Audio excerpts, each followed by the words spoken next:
ប្រាថ្នាបញ្ជាកំណត់រាល់ថ្ងៃល្អអត់អ្វីដែលខ្ញុំផ្ដោតសំខាន់នៅក្នុងថ្ងៃនេះគឺទៅលើការប្រើថ្នាំ72ម៉ោងដែលយើងហៅថាថ្នាំបញ្ជាកំណត់បែបបន្ទាន់ថ្នាំ72ម៉ោងជាទូទៅយើងមិនអាចប្រើប្រាស់ញឹកញាប់បានទេស្ត្រីមួយចំនួនពេលដែលគាត់ប្រើប្រាស់ថ្នាំ72ម៉ោងហើយគឺសង្កេតឃើញថាមានការធ្លាក់ឈាមខុសប្រក្រតីមករដូវមុនថ្ងៃកំណត់ពណ៌ឈាមរដូវអត់ល្អអ្នកខ្លះទៅជាមកចុកពេលមករដូវអ្នកខ្លះទៅជាមករដូវតិចខុសពីធម្មតាសម្រាប់ឯអ្នកខ្លះទៀតទៅជាមកលេងទៀងតែម្ដងទី2ស្ត្រីខ្លះប្រើឲ្យទៅជាធ្លាក់សលើដើមក្តៅផ្នែកក្រោមពោះឈឺនៅបរិវេណស្បូនទៅជាធ្លាក់សរ៉ាំរ៉ៃអ្នកខ្លះទៅជារលាកក៏មានដែរទី3ស្ត្រីខ្លះទៅជាមានបញ្ហាស្ងួតទ្វារមាសទៅជាឈឺចាប់ពេលរួមភេទទៅជាឈឺចាប់ពេលដែលយើងធ្វើចលនាចាអញ្ចឹងអតិពលការប្រើថ្នាំ72ម៉ោងខុសក្បួនហ្នឹងវាប៉ះពាល់ច្រើនណាស់ណាបងប្អូនដល់សុខភាពស្បូនរោគសញ្ញាដែលបង្ហាញថាស្ត្រីអាចនឹងរលាកដៃស្បូនឬក៏មានគិសដុំសាច់ណាមួយនៅក្នុងស្បូន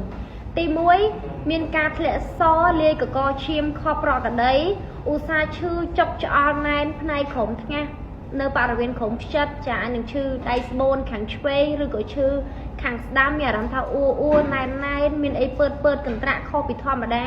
ឧស្សាហ៍ឈឺចុករយអន្តគាកឈឺជាប្រចាំចាឈឺពីចង្កេះរហូតដល់ឆ្អឹងខ្នងឈឺក្បាលឧស្សាហ៍វិលមុខអស់កម្លាំងល្វើយលហៃរោគក្អួតចង្អោរក្តៅក្នុងជាប្រចាំអាសាឈឺចាប់ពេលដែលយើងមករដូវយើងមកអត់ទៀងឬក៏រដូវយើងមកអត់ល្អជាពិសេសមានការឈឺនៅពេលដែលយើងធ្វើចលនាដេកដើរឈរអង្គុយឬក៏ពេលដែលយើងរួមភេទរស់នៅជាមួយគ្រួសារជាពិសេសគឺធ្វើឲ្យយើងនឹងមានអាការៈក្តៅក្នុងជាប្រចាំបាត់បង់ចំណង់អាហារអស់កម្លាំងល្វើយលហៃ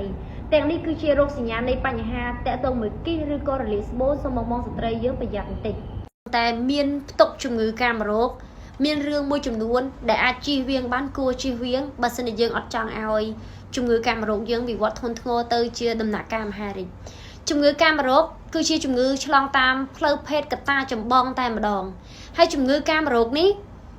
គឺវាផ្ដល់ផលប៉ះពាល់ច្រើនដែលអាចនឹងប៉ះពាល់ដល់អាយុជីវិតរបស់អ្នកដែលកើតហើយជំងឺកាមរោគវាមានច្រើនប្រភេទមានស្វាយជំងឺសេកមាន់ជំងឺប្រមេះទឹកបាយឬក៏ប្រមេះទឹកថ្លាបុរសស្ត្រីដែលឆ្លងកាមរោគភាគច្រើនឆ្លងតាមផ្លូវភេទក៏ពិតមែនតែអ្វីដែលវាខ្លាំងមួយទៀតនោះគឺវាមាននៅក្នុងឈាមយើងទៀតជាក់ស្ដែងបងប្អូនជួសឈាមទៅគឺឃើញហើយភាគច្រើនយើងចង់ដឹងថាកើតមានកាមរោគអីអត់ប៉ុន្តែជំងឺកាមរោគនេះវាប្លែកត្រង់ថាមានពីរករណីទី1ចេញរោគសញ្ញាតែជួសឈាមទៅអត់ឃើញមេរោគទេទី2អត់មានចេញរោគសញ្ញាប៉ុន្តែជួសឈាមទៅឃើញមានមេរោគក៏ដោយសារតែជំងឺកាមរោគនេះវាឆ្លងភ្លាមអត់ចេញរោគសញ្ញាភ្លាមទេចឹងបានធ្វើឲ្យស្ត្រីឬក៏បុរសមួយចំនួនដែលមានដៃគូរួមភេទច្រើនគាត់ពិបាកក្នុងការសន្និដ្ឋានថាតើគាត់ឆ្លងពីដៃគូមួយណាជំងឺកាមរោគនេះគ្រាន់តែយើងរួមភេទចូលទៅភ្លាមវាសង្ងំលាក់ខ្លួនពួនអាត្មានៅក្នុងរាងកាយយើងវាអាចនឹងចេញរោគសញ្ញានៅពេលណាដែលរាងកាយយើងខ្សោយទ្រុឌទ្រោមអង្គតិកយើងអត់រឹងមាំវាអាចនឹងចេញរោគសញ្ញាបើសិនជាមេរោគនឹងវាវិវត្តលឿនឬក៏ជាពពួកមេរោគកាចដែលបង្កហានិភ័យទៅជាមហារីកអញ្ចឹងវិធីដែលអាចការពារបានមិនថាបុរសឬក៏ស្ត្រីទេទី1គេឲ្យបានគ្រប់គ្រាន់កុំញ៉ាំស្រាកុំជក់បរិយកុំដាច់យប់ហាត់ប្រាណពង្រឹងអង្គតិកក្នុងរាងកាយជាប្រចាំបែកញើសបណ្ដេញជាតិពុលឲ្យបានជាប្រចាំចាញ៉ាំទឹកឲ្យបានច្រើនបើបងប្អូនអាចផ្លាស់ប្ដូរទាំង4វិធីនេះបានគឺវាជួយការពារមេរោគនឹងកុំឲ្យវិវត្តទោះបីជាមេរោគនឹងវាកាចក៏ដោយហើយកុំភ្លេចឲ្យសោះចាក់វ៉ាក់សាំងការពារនិងធ្វើការពិនិត្យសុខភាពនិងរកដំណោះស្រាយឲ្យបានត្រឹមត្រូវឬក៏អាចប្រឹក្សាយោបល់ជាមួយនាងខ្ញុំបាន